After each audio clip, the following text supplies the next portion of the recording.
Mga lolo at lola, huminto muna kayo. Alam niyo ba na ang inyong refrigerator ay baka unti-unting sumisira sa inyong kalusugan?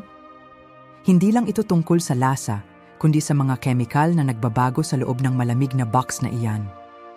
Ako si Dr. Arthur at ibabahagi ko ang siyam na pagkaing hinding-hindi niyo dapat ilagay sa ref. Alamin natin ang katotohanan upang manatiling malakas sa ating golden years. Bilang 9, patatas. Ang unang bagay na madalas nating pagkakamalian ay ang paglalagay ng ating mga patatas sa loob ng refrigerator. Akala natin ay tinutulungan natin itong manatiling sariwa. Pero ang totoo, ginagawa nating mapanganib ang ating pagkain. Kapag ang patatas ay nalamigan ng husto, ang starch na nasa loob nito ay nagiging asukal. Ang tawag namin dito sa medisina ay cold-induced sweetening. Ang problemang ito ay hindi lang tungkol sa pagbabago ng lasa. Kapag niluto mo ang mga patatas na galing sa ref sa mataas na init, tulad ng pagpiprito o pagbe-bake, ang mga asukal na ito ay humahalo sa amino acids at lumilikha ng isang kemikal na tinatawag na acrylamide. Ang acrylamide ay kinikilala ng mga eksperto bilang isang sangkap na maaaring magdulot ng kanser sa tao. Sa ating edad na 60 pataas, ang ating mga selula ay mas sensitibo na at ang ating katawan ay hindi na ganoon kabilid maglinis ng mga lason kumpara noong tayo ay nasa 20 anyos pa lamang. Marahil ay napapansin ninyo na ang inyong mga nilagang patatas ay tila may kakaibang tamis o magaspang ang texture na parang may buhangin. Iyan ay senyales na ang refrigerator ay sinisira na ang mga selula ng patatas sa antas na hindi natin nakikita. Ayon sa isang pag-aaral mula sa University of Idaho, ang mga patatas na itinago sa lamig ay nagpapakita ng 300% pagtaas ng asukal sa loob lamang ng 2 linggo. Isipin ninyo, triple ang asukal na hindi naman dapat nandoon. Naalala ko ang isa sa aking mga pasyente, si George na taga-Ohio. Palagi siyang nagrereklamo ng pangangasim ng sikmura at tila palaging pagod pagkatapos kumain ng kanyang paboritong dinner. Noong nalaman ko na itinatabi niya ang kanyang mga patatas sa tabi ng gatas sa loob ng ref, pinatigil ko agad siya. Sa loob lang ng 1 buwan ng pagtatago ng patatas sa labas, bumalik ang sigla ni George at gumaan ang kanyang pakiramdam. Kaya naman, pakiusap, itigil na ang paglalagay ng patatas sa refrigerator. Sa halip, hanapin ang pinakamadilim at pinakapreskong sulok ng inyong pantry o cabinet. Ang ideal na temperatura ay nasa 45 hanggang 50 degrees Fahrenheit. Gumamit ng paper bag o basket para makahinga ang mga patatas.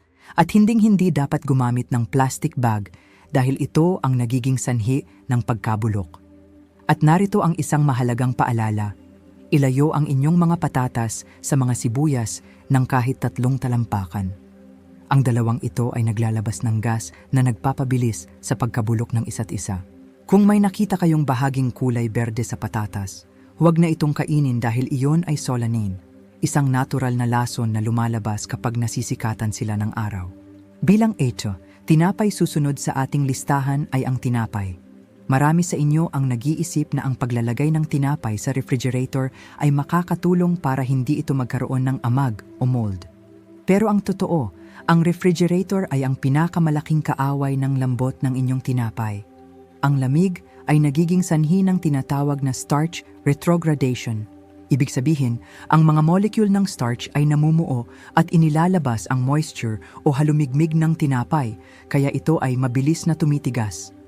Sa katunayan, ang mga mananaliksik sa Institute of Food Technologists ay napatunayan na ang tinapay sa loob ng ref ay tumitigas ng 6 na beses na mas mabilis kaysa sa tinapay na nasa labas lang. Para sa ating mga senior, ang pagkain ng matigas at tuyong tinapay ay hindi lang mahirap nguyain, kundi maaari ring magdulot ng hirap sa panunaw o constipation. Nawawala rin ang masarap na amoy at lasa nito, kaya para ka na ring kumakain ng karton. Ang pinakamainam na gawin ay itago ang inyong tinapay sa isang bread box o simpleng paper bag sa room temperature. Kung alam ninyong hindi ninyo mauubos ang isang buong loaf sa loob ng 1 linggo, huwag itong ilagay sa ref. Ang sikreto ay islice muna ito, balutin ng maayos at ilagay sa freezer. Kapag gusto ninyong kumain, kunin ang frozen slice at ilagay ito ng diretso sa toaster. Sa ganitong paraan, mananatiling malambot ang loob at malutong ang labas, na parang bagong bili lang sa bakery. Bilang 7, pulot panghuli para sa bahaging ito ay ang honey o pulot pukyutan. Ang honey ay itinuturing na isa sa pinaka-perpektong pagkain na ibinigay sa atin ng kalikasan.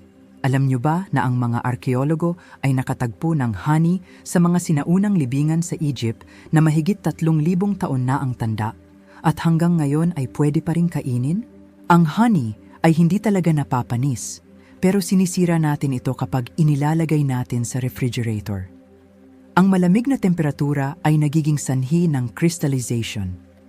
Ang inyong makinis at gintong honey ay magiging magaspang, matigas, at mahirap gamitin. Pero ang mas nakakabahala para sa ating kalusugan ay ang pagkawala ng sustansya. Ang isang pag-aaral mula sa National Honey Board ay nagpakita na ang honey na itinago sa temperaturang mababa sa 50 degrees Fahrenheit ay nawawala ng hanggang 35% ng kanyang antimicrobial properties. Ang mga katangiang ito ang tumutulong sa atin na labanan ang mga virus at bakterya na napakahalaga para sa ating immune system habang tayo ay nagkakaedad. Kaya naman mga kaibigan, itago ang inyong honey sa isang lalagyong salamin na may mahigpit na takip. Ilagay ito sa inyong kitchen counter o sa cabinet sa temperatura na 64 hanggang 75 degrees Fahrenheit. Huwag itong hayaang masikatan ng direktang araw. Kung sakaling mamuo ang inyong honey, huwag itong itapon. Ilubog lang ang bote sa isang mangkok ng maligamgam na tubig at dahan-dahang haluin. Babalik ito sa pagiging likido nang hindi nawawala ang mga bitamina na nagbibigay sa atin ng lakas.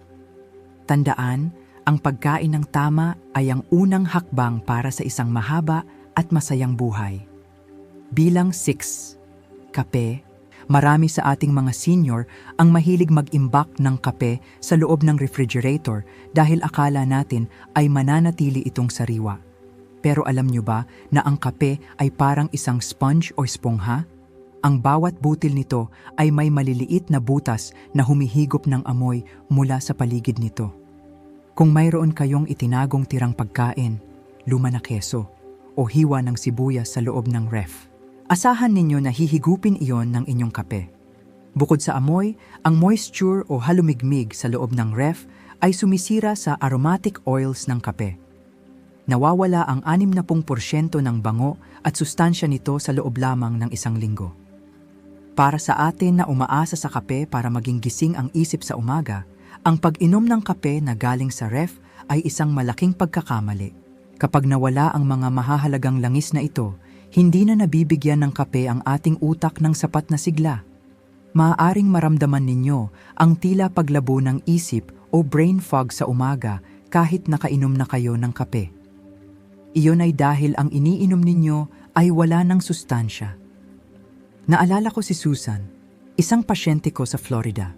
Palagi siyang nagtataka kung bakit ang kanyang mamahaling kape ay lasang luma na bago naman ang bili niya. Noong nalaman ko na inilalagay niya ito sa ref, pinayuhan ko siyang ilipat ito sa isang garapon na hindi nasisikatan ng araw. Pagkalipas ng ilang araw, masayang-masaya si Susan dahil bumalik ang sarap at talas ng kanyang pakiramdam sa umaga. Kaya pakiusap, ilagay ang kape sa isang airtight container sa inyong pantry na may temperaturang 60 hanggang 70 degrees Fahrenheit.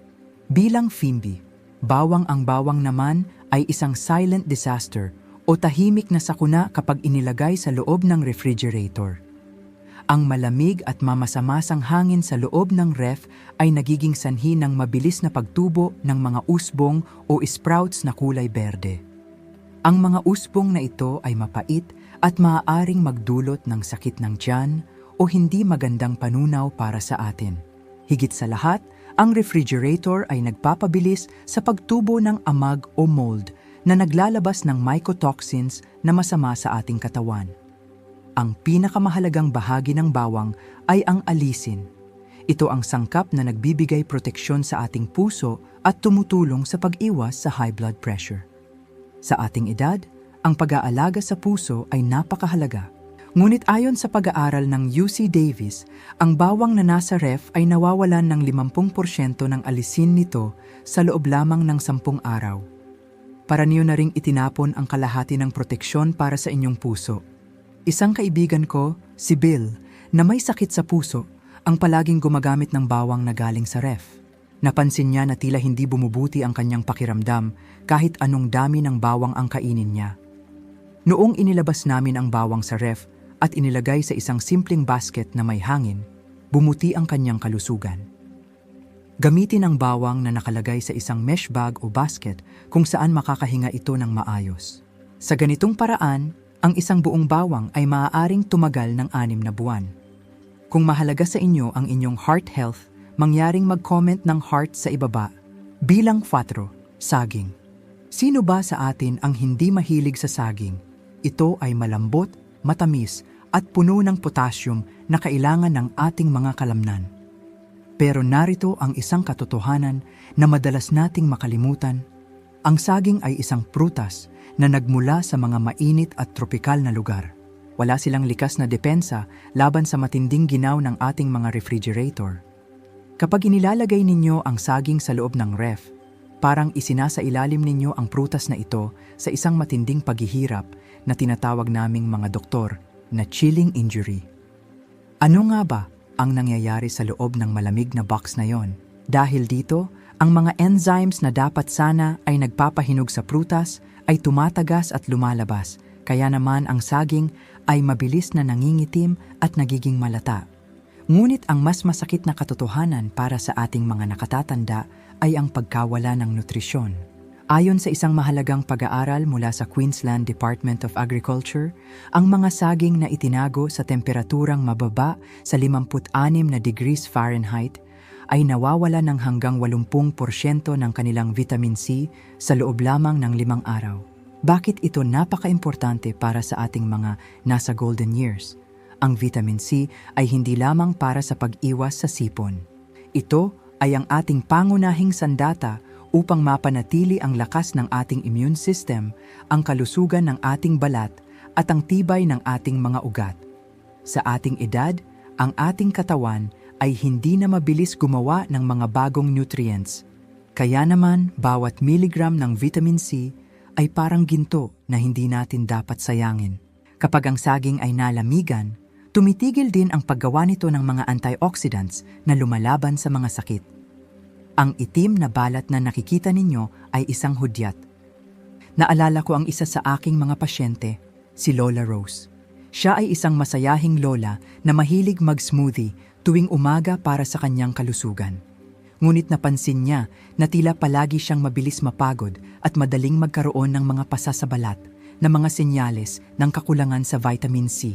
Noong binisita ko siya sa kanyang bahay, nakita ko na ang lahat ng kanyang saging ay nakatago sa loob ng ref at ang mga ito ay maitim na. Sabi niya sa akin, "Dr. Arthur, akala ko ay mas mainam kung malamig ang aking prutas." Ipinaliwanag ko sa kanya na ang kanyang kinakaing saging ay wala nang ibinibigay na lakas sa kanyang katawan. Pinayuhan ko si Rose na ilabas ang mga saging at isabit ang mga ito sa isang simpleng banana hook sa kanyang kitchen counter. Ang pagbitin sa mga saging ay pumipigil sa pagkakaroon ng mga pasa o bruises sa prutas at hinahayaan ang ethylene gas na dumaan sa paligid nito para sa tamang paghinog. Tinuruan ko rin siya ng isang maliit na sikreto. Balutin ng kaunting plastic wrap ang tangkay o stem ng saging. Ang simpleng hakbang na ito ay nakababawas sa paglabas ng gas, kaya mas tumatagal ang pagiging sariwa nito nang hindi nawawala ang mga bitamina. Mula noon, hindi na muling naglagay ng saging sa ref si Rose. At alam niyo ba, pagkalipas lang ng ilang linggo, bumalik ang sigla ng kanyang balat at mas naging maayos ang kanyang pakiramdam sa umaga. Kaya pakiusap, mga kaibigan, huwag ninyong hayaang kainin ng inyong refrigerator ang mahahalagang bitamina na kailangan ng inyong katawan. Gamitin ang saging bilang inyong natural na gamot sa pamamagitan ng tamang pagtatago nito sa labas ng ref. Kung ang inyong saging ay sobrang hinog na at hindi na kayo makapaghintay, doon nyo palang ito pwedeng balatan at ilagay sa freezer para sa isang masarap at masustansyang smoothie. Sa ganitong paraan, ang nutrisyon ay mananatiling buo at handang magbigay sa inyo ng lakas na nararapat para sa inyong masayang pamumuhay. Bilang 3. Sibuyas. Ang paglalagay ng buong sibuyas sa loob ng refrigerator ay isa sa mga pinakamalaking pagkakamali na ginagawa natin sa ating kusina. Alam niyo ba na ang refrigerator ay may halumigmig o humidity na umaabot sa 75%? Ang sibuyas ay nangangailangan lamang ng 65 o mas mababa pa. Kapag ang labis na moisture na ito ay pumasok sa mga manipis na balat ng sibuyas, lumilikha ito ng isang perpektong kapaligiran para sa pagtubo ng amag o mold. Ang masama rito, ang nangingitim na amag sa sibuyas ay naglalabas ng mga aflatoxin. Ang mga aflatoxin ay isa sa mga pinakadelikadong sangkap na kilala sa siyensya na nagdudulot ng kanser sa atay. Bukod sa amag, ang lamig ay binabago rin ang starch ng sibuyas at ginagawa itong asukal. Ayon sa isang pag-aaral mula sa Texas University, ang mga sibuyas na itinabi sa ref ay nagpakita ng 270% pagtaas ng asukal pagkalipas lamang ng 2 linggo. Ito ang dahilan kung bakit ang inyong mga luto ay nag-iiba ang lasa at ang sibuyas ay nagiging malata o parang putik. Para sa ating mga senior, ang pagkain ng mga pagkaing may amag, kahit hindi pa ito gaanong halata, ay nagbibigay ng matinding stress sa ating immune system at digestive tract. Maaari itong magdulot ng panghihina o madalas na pananakit ng tiyan na akala natin ay normal lang sa pagtanda. Naalala ko ang aking kaibigang si Mr. Miller. Palagi siyang bumibili ng isang malaking bag ng sibuyas sa Costco at inilalagay ang lahat ng iyon sa ilalim ng kanyang refrigerator. Nagrereklamo siya sa akin na palagi siyang parang bloated at may seryosong indigestion. Noong sinabihan ko siyang ilabas ang mga sibuyas at ilagay sa isang tuyong basket sa kanyang pantry, nawala ang kanyang mga reklamo sa loob lang ng ilang linggo. Kaya naman, pakiusap, ilabas na ang mga sibuyas sa ref. Itago ang mga ito sa isang lugar na mahangin at tuyo. At tandaan ninyo ang mahalagang tuntunin na ito, huwag na huwag pagsamahin ang sibuyas at patatas. Naglalabas sila ng mga gas na nagpapabilis sa pagkabulok ng isa't isa. Panatilihin silang magkahiwalay ng kahit 3 talampakan. Bilang 2, kamatis, dumating na tayo sa ikalawang pagkain na siguradong ikagugulat ninyo, ang kamatis. Ang katotohanan tungkol sa paglalagay ng kamatis sa refrigerator ay nakakabahala. Isang pag-aaral mula sa University of Florida ang nakatuklas na ang lamig ay hindi lang sumisira sa lasa ng kamatis. Literal nitong pinapatay o itinitigil ang mga gene ng kamatis. Kapag ang temperatura ay bumaba sa 54 na degrees Fahrenheit, ang mga gene na responsable sa paglikha ng lasa at mga bitamina ay permanenteng hihinto. Kahit ilabas mo pa ang kamatis at hayaang uminit, hindi na babalik ang sustansya nito. Ang kamatis ay nagiging parang isang pulang lobo na puno lang ng tubig na walang halagang nutrisyonal. Para sa ating mga lolo at lola, ang kamatis ang isa sa pinakamahalagang source ng lycopene. Ang lycopene ay isang makapangyarihang antioxidant na nagpoprotekta sa ating puso at mga mata mula sa pagkabulog. Ngunit ang paglalagay nito sa ref ay nagpapababa ng lycopene ng 65%. Higit pa rito, sinisira ng lamig ang mga enzymes na kailangan ng ating katawan upang maabsorb o makuha ang lycopene na natitira. Ang resulta? Kumakain kayo ng kamatis pero wala kayong nakukuhang benepisyo para sa inyong kalusugan. Napapansin niyo ba na ang mga kamatis sa ref ay nagiging parang may buhangin ang loob o mili ang texture? Iyon ay dahil ang mga cell walls ay nasisira na ng mga kristal ng yelo sa loob. Isang pasyente ko, si Mrs. Gable, ang mahilig gumawa ng sarili niyang pasta sauce gamit ang mga sariwang kamatis. Pero nagtataka siya kung bakit parang wala itong lasa at palagi siyang nakakaramdam ng pagkapagod. Sinabihan ko siyang itago ang kanyang mga kamatis sa kitchen counter na nakaharap ang bahaging pinagtanggalan ng tangkay o stem side sa ibaba. Ang simpleng hakbang na ito ay pumipigil sa pagpasok ng bakterya at paglabas ng moisture. Nang ginawa niya ito, hindi lang sumarap ang kanyang luto, kundi naging mas masigla rin siya dahil sa sapat na lycopene na nakukuha ng kanyang katawan. Kaya naman, iwasan ang paglalagay ng kamatis sa plastic bags. Hayaan silang huminga sa inyong lamesa sa loob ng 3 hanggang 5 araw.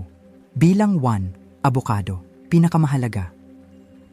Narito na tayo sa pinakaimportante sa lahat, ang avocado. Ang ginagawa ng refrigerator sa avocado ay matatawag nating isang krimen sa kalusugan. Ang avocado ay kilala bilang isang brain food o pagkain para sa utak dahil sa mga healthy fats nito, lalo na ang oleic acid. Ang taba na ito ay napakahalaga para sa ating memorya at pag-iwas sa demensya habang tayo ay tumatanda. Ngunit kapag inilagay nyo ang avocado sa loob ng ref, nangyayari ang tinatawag na lipid peroxidation. Ang mga mabubuting taba ay nagiging rusty o kinakalawang dahil sa oxidation sa lamig. At sa halip na sustansya, nagiging mapanganib na free radicals ang mga ito. Ayon sa mga mananaliksik mula sa Stanford University, ang mga avocado na nasa refrigerator ay nawawalan ng 70% ng kanilang antioxidant activity sa loob lamang ng 4 na araw. 70% mga kaibigan. Ang mga antioxidant na ito, kabilang ang vitamin E at C, ang lumalaban sa pamamaga o inflammation sa ating mga kasukasuan at nagpapanatili ng talas ng ating paningin. Kapag nalamigan ng avocado, ang lamig ay nagtitrigger sa isang enzyme na sumisira sa prutas mula sa loob. Kaya naman ito ay nagiging makunat, mapait at may mga itim na hibla.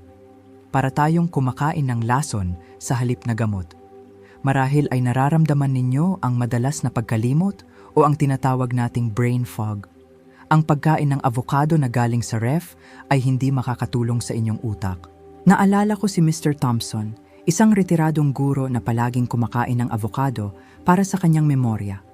Noong nalaman ko na itinatago niya ito sa ref, ipinaliwanag ko sa kanya na ang kanyang brain food ay nagiging basura na bago pa niya makain.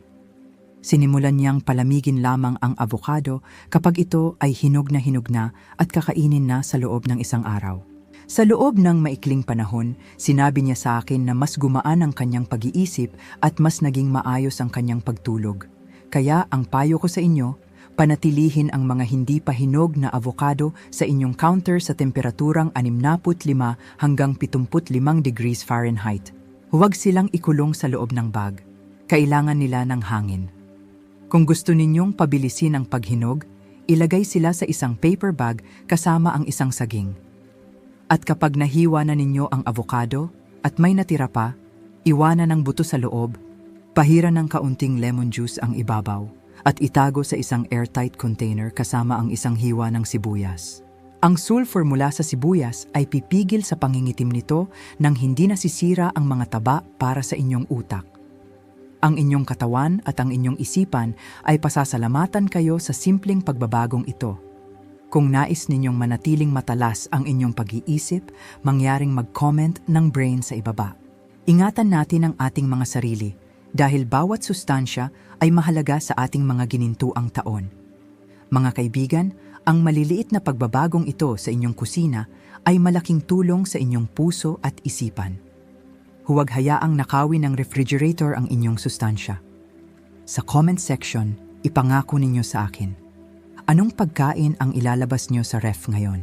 I-share ang videong ito sa inyong mga mahal sa buhay para lahat tayo ay manatiling malakas. Ako si Dr. Arthur, laging narito para sa inyong lahat. Hanggang sa muli.